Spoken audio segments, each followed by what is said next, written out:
From anger to purpose, veterans reclaim their lives, battling stigma and seeking help. Angry veteran at the world and trying to figure things out to finding purpose in what I'm doing with content and creation and traveling now. So that's my value proposition. I just travel and talk about the Cowboys and connect with folks, and we're just trying to see where this thing is going to go. So veteran depression, veteran PTSD is a big thing, right? What's your advice for any veteran suffering with that? Get connected to the VA and go talk to somebody. Mm-hmm.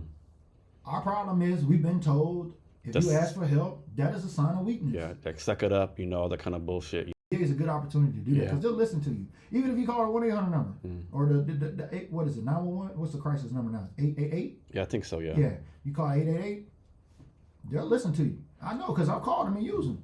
So I think the challenge is like you said in the military, we're like trained, like don't say you're depressed, don't do this. But now we're telling people, it's okay now, call these people. You know what I mean? When you stay in your own lane, there's no traffic. But when there's the stigma is really the big thing among veterans because it's been pushed on us to ask for help. And that's what I like Dak Prescott and his Faith Fight Finish nonprofit that he has because he supports mental health. He's been a big advocate for mental health. His mother died from colon cancer. He had a brother who committed suicide. And, so he's gone through his own mental health. And actually, Dak Prescott was picked on by folks like Skip Bayless who have no heart in the media to talk about somebody's mental health like that. But yeah, get connected, use the VA, talk to somebody, get it off your chest because sitting there with it stewing, you're only waiting for something to trigger, for something to happen, and people are snapping. You see these things going on now where the veteran drove from Colorado to Trump Tower and blew up the Cybertruck. Yeah. Then you see the guy down in New Orleans who drove the truck up and killed 13 people there at the beginning of this year. And what were they both? Veterans. The guy in Colorado was a guy that was on active duty that was just on leave over here. And what they're calling it now is veterans are making statement suicides. I'm going to go kill myself to make a statement.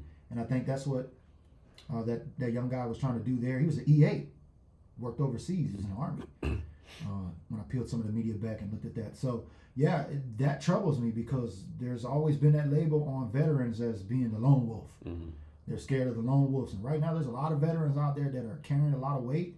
They're not talking to folks. And at some point they're going to see something in the media or something's going to happen. It's going to trigger them. And then we're going to see bad things happen because they're not asking for help because the stigma was told to them. If you ask help, it's a sign of weakness.